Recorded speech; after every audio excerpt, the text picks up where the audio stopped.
Bonjour, la paracha qu'on lira Be'ezrat Hashem ce Shabbat, parashat Toldot. Dans parashat Toldot, dans Perek Chafhei, pasuk Chafchet, c'est marqué Vaye'ehav Yitzchak et Esav ki tsaïd befiv.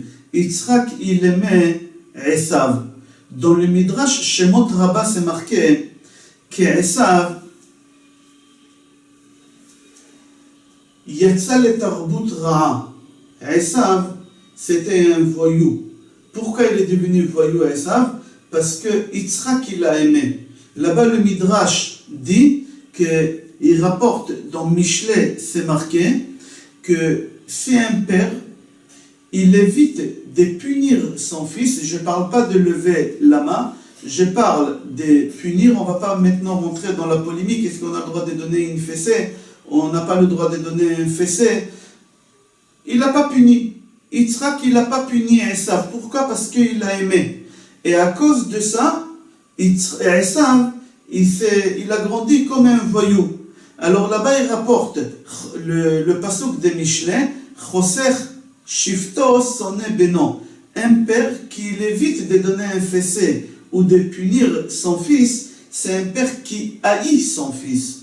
C'est pas qu'il aime, qu'il le haït. Pourquoi? Parce que si on ne redresse pas l'enfant tant qu'il est petit, alors il va grandir à la fin comme Esav. Le Midrash dit, pourquoi c'est marqué dans la Torah qu'Yitzchak aimait Esav? Pour te dire, parce que qu'il a aimé, et il n'a pas voulu le punir, voilà les résultats, qu'est-ce qui s'est passé avec Esav. Et on voit qu'Esav, il a voulu tuer son père. Pourquoi? À la fin, pour tuer Yaakov. C'est marqué dans Perek Chavzaïn, pasuk mem Aleph, Ikrevu yeme evel avi, un jour je tuerai mon père, ve'erga et Yaakov achi, et je tuerai en même temps mon frère Yaakov après que je tuerai mon père. Comment un fils peut arriver à haïr son fils à tel point? C'est l'éducation que le père il a donnée à son fils. À partir du moment que le père donne trop d'amour à son fils, sans limite, sans savoir, il y a des moments qu'il faut punir, il y a des moments qu'il faut priver des choses, il y a des moments qu'il faut crier, il y a des moments qu'il faut donner un fessé, mais un père qui n'a pas de limite, à la fin le fils se retourne contre lui. On voit dans la Torah, il y a une mitzvah dans la Torah, Abba leorgecha, Ashkem leorgo. Si quelqu'un il vient te tuer, tu as le droit de le tuer avant qu'il te tue.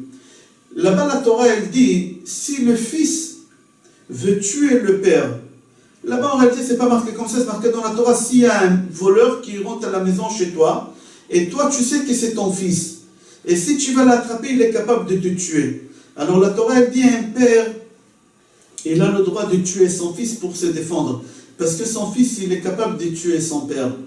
Mais le contraire, si c'est le fils qui sait que son père il est en train de le cambrioler, et s'il va l'attraper, il a peur que son père il va le tuer, le fils il n'a pas le droit de tuer son père. Parce que c'est impossible qu'un père tuera son fils. L'amour d'un père vers son fils, elle est forte. Le père il est capable de mourir pour son fils. On referme cette parenthèse, on continue. Yaakov,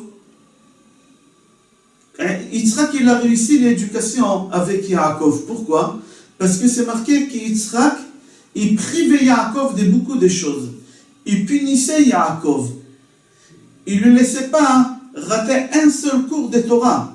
On a dit dans le cours précédent que Abraham, Yitzchak et Yaakov, ils ont étudié la Torah pendant 15 ans, 15 heures par jour, ils ont étudié la Torah. Yitzchak, il ne pardonnait pas à Yaakov.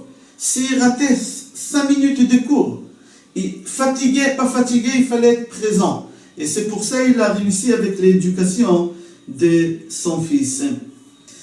Comme c'est marqué dans Mishlei, on a dit tout à l'heure, Perek Yud Gimel, Pasuk Rav Dalet, c'est marqué là-bas, Choser Shifto Sone Beno, si tu te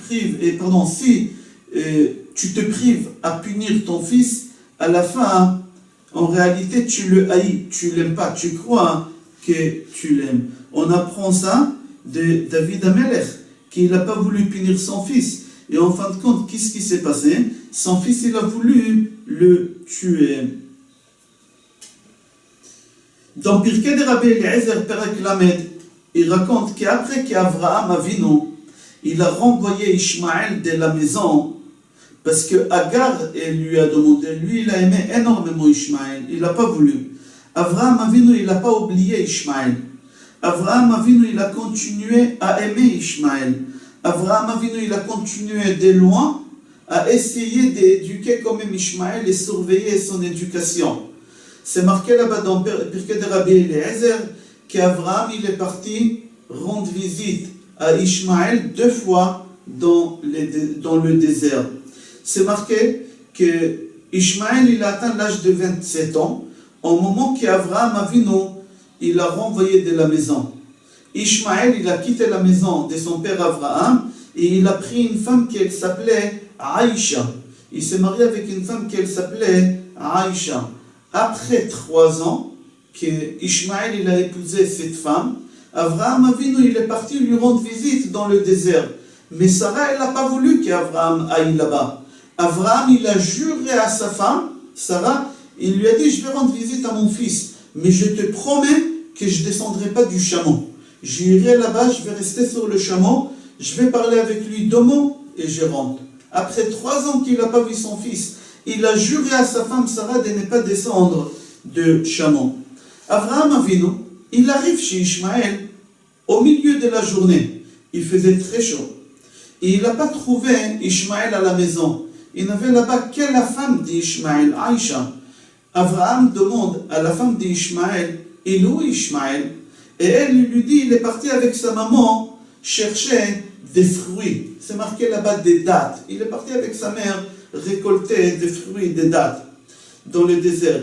Il lui a dit, Avraham Avinu, tu peux me donner un peu d'eau et un peu du pain, parce que la route, elle n'était pas facile, c'était très difficile pour moi.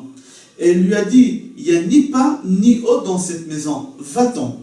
Avraham Avinu, quand il a entendu ça, il lui a dit, s'il te plaît madame, au moment qu'Ishmaël va revenir, dis-lui qu'il y a un vieux qui est venu ici, et qu'il lui a dit que l'anto, il y a les poteaux et l'anto. L'anto de la maison, elle n'est pas bonne. Elle n'a pas compris, mais elle lui a dit d'accord. Ishmaël, il revient après quelques heures et il lui dit, tu sais, il y a un vieux qui était là, et il a dit que l'anto de la maison, elle n'est pas bonne. Avraham, il a voulu faire comprendre à Ishmaël que sa femme, elle n'est pas bien, c'est une recha'a, elle n'est pas d'accord de donner à un vieux, il avait plus de 100 et quelques années, et elle ne veut pas lui donner ni du pain ni de l'eau. Alors, il a compris Ishmaël le message de son père, tout de suite il a renvoyé Aïcha de la maison, et il est parti, il a épousé une deuxième femme de la famille d'Hagar, sa maman, et elle s'appelait Fatouma. Je ne sais pas aujourd'hui on dit Fatima, mais c'est marqué ici dans Pirkei de Rabbi Eliezer qu'elle s'appelait Fatouma. 3 ans après, Avraham Avinu revient chez Ishmaël pour lui rendre visite. Agar, elle ne veut pas, elle lui jure à sa femme encore, je ne descendrai pas du chameau, j'ai langui mon fils, je ne l'ai pas vu, ça fait longtemps. Et Avraham, il va là-bas, et il arrive chez Ishmaël, mais il ne trouve pas Ishmaël à la maison. Il demande à sa femme, Fatouma, et il est où Ishmaël? Et il lui a dit, il est parti avec sa maman Hagar chercher de l'eau.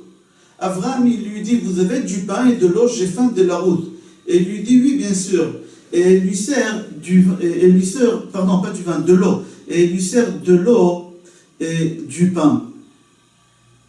Avraham Avinu, il se lève, et il bénit Ishmaël, son fils, et il bénit la maison. Et le Midrash dit que toute la maison d'Ishmaël, elle s'est remplie grâce aux bénédictions d'Avraham, beaucoup de bonnes choses, comme ça c'est marqué. Ishmaël, il revient, et sa famille lui raconte qu'il y a un vieux qui était là, qui a demandé du pain, de l'eau, et qu'il a béni la maison, et c'est pour ça qu'il y a autant de bénédictions à la maison.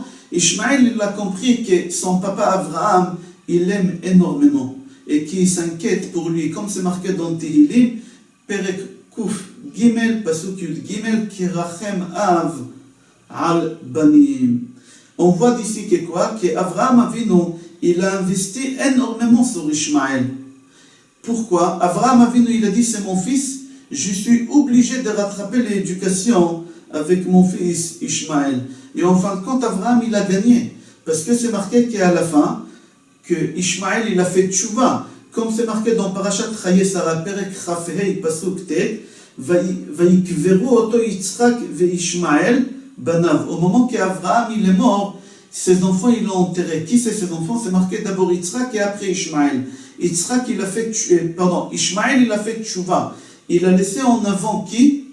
Yitzhak. Ishmaël il a laissé Yitzhak en avant, c'est-à-dire qu'il a fait tchouva. D'où on apprend ça? C'est Rashi qui l'apprend de ce pasouk. Il y a une Gemara dans Shabbat, page Peitet Amoud Bet, c'est marqué là-bas que l'Atid Lavo, Akadosh Baruch Hu, il va dire à Avraham Avinu, Banecha Chat'u. Avraham Avinu, il va dire à Akadosh Baruch Hu, mes enfants, ils ont péché. Hargem leman kedushat shemecha. Tue-les. Ils ont péché, tue-les. Akadosh Baruch Hu, il va voir Yaakov, et il lui dit, Banecha Chat'u. Banecha Chat'u, tue-les. Tes enfants, ils ont fauté, mais tue-les. Akadosh Baruch Hu, il dit, ni le vieux, ni le jeune, c'est-à-dire ni Avraham, ni Yaakov, ils essayent de défendre rien.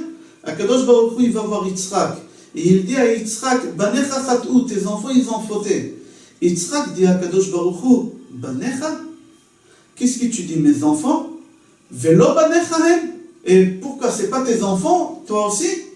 Puisque toi-même tu as dit à mon cher Rabbeinu quand tu lui as dit d'aller voir Paro, béni Bechori Israël, mon fils, mon premier-né Israël. Toi-même tu les as appelés mes enfants. Alors comment ça se fait que tu dis tes enfants? Pourquoi c'est pas des tiens aussi? Bon, on va dire tes enfants, mais ils ont fauté. Ça peut arriver. Yitzhak dit à Kadosh Baruch Hu. Il commence à rentrer dans un conte avec Akadosh Baruch Hu en lui disant combien de temps un homme vit? Moyennement, un homme vit 70 shana vim bigvurot 80 shana. Moyennement 70 ans. Sur ces 70 ans, un homme dort. Il y a 24 heures dans la journée, 12 heures il fait jour et 12 heures il fait nuit. Quand il fait nuit, l'homme ne fait pas des péchés. Alors sur les 70 ans, il faut enlever 35 ans. Sur les 35 ans, l'homme, il va quand même à la synagogue, il va quand même dans des cours, il fait quand même un peu de mitzvot, il mange. Au moment qu'il mange, il ne fait pas des péchés. Il prend sa douche, au moment qu'il prend sa douche, il ne fait pas des péchés. Il va aux toilettes parce que tu as créé l'homme comme ça.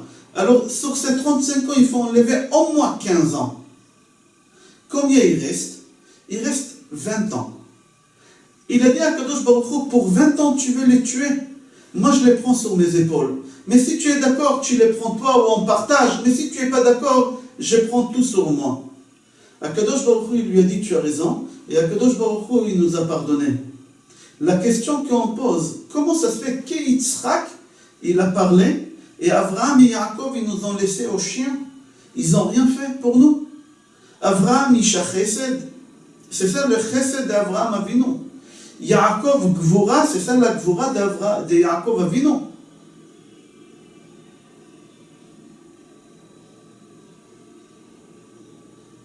Pardon, Emet. C'est ça la vérité chez Yaakov? On répond, on dit que en réalité Avraham, il a eu peur de quelque chose et Yaakov aussi, il a eu peur de quelque chose. Avraham, la réussite d'éducation des enfants, il n'était pas exemplaire. 50-50. Avraham, il avait 2 enfants. Avraham, il avait Ishmaël et Yitzhak. Yitzhak, il a réussi, Ishmaël, il n'a pas réussi. Il a eu peur qu'Akadosh Baruch Hu, il va lui dire, tu veux que je pardonne à tes enfants? Pourquoi toi tu as pardonné à ton fils Ishmaël? Tu l'as renvoyé de la maison. Et lui, il a eu peur qu'Akadosh Baruch Hu, il va lui reprocher. Akadosh Baruch Hu, il voulait lui dire que ton fils fasse la chose la plus pire au monde. La seule chose qu'il ne faut pas faire avec son fils, c'est de le renvoyer de la maison. Qui te ramène une Golia, chas v'shalom, qui touche la drogue, chas v'shalom, la prostitution, chas v'shalom, Shabbat, tout ce qu'il fait, on ne renvoie pas un enfant de la maison. Et Avraham, il a eu peur de ça. Et la même chose, Yaakov. Yaakov, il a renvoyé sa fille Dina, après qu'elle s'est faite violer par Shrem, le fils de Hamor. Et elle est tombée enceinte et elle a eu une fille qui s'appelait Asnat. Yaakov, il avait honte de sa fille et de sa petite fille, il les a renvoyés en Égypte. Il a eu peur qu'Akadosh Baruch Hu va lui reprocher, pourquoi tu as donné une chance à ta fille? Tu l'as renvoyée de la maison avec sa fille, bébé en Égypte, et l'Égypte, c'est pas n'importe quel pays. C'est le pays où il y a le plus des znout, de la prostitution. Nashim misolelot benehem, kemaase neshem Mitzrayim. Il y a là-bas la sorcellerie. Comment tu as pu faire une chose pareille? Comment tu as pu faire une chose pareille? Et il a eu peur de ça. Mais Yitzhak, il n'a pas eu peur. Pourquoi? Parce que Yitzhak, lui aussi, il avait 2 enfants. Il avait Esav et Yaakov. Yaakov, c'était une réussite. Yitzhak, il ne lui a pas pardonné. Mais Esav, c'est marqué que Vayehav, Yitzhak et Esav, il a aimé. Comment tu peux aimer un fils comme ça?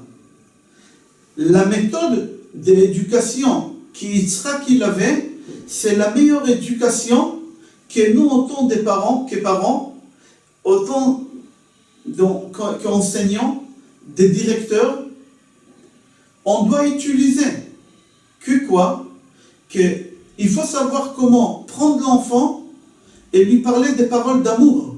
Des paroles qu'on a du mal à dire à son fils. Plus l'enfant grandit, plus on a du mal à lui dire. Et c'est marqué noir sur blanc dans la Torah. Vayehav Yitzhak et Esav, il lui disait des mots d'amour, des chaleurs. Il lui approchait énormément. Et au moment que Esav il faisait des bêtises, comme c'est marqué dans Pirkei de Rabbi Eliezer, qu'un jour, Esav il n'a pas pu ramener la chasse à son père, il a pris son chien, il l'a égorgé, il l'a donné à son père. Qu'est-ce qu'il lui a dit, Yitzhak? Yitzhak il lui a dit, mon fils, ta cuisine elle est exceptionnelle. Évidemment, Yitzhak il n'a pas mangé.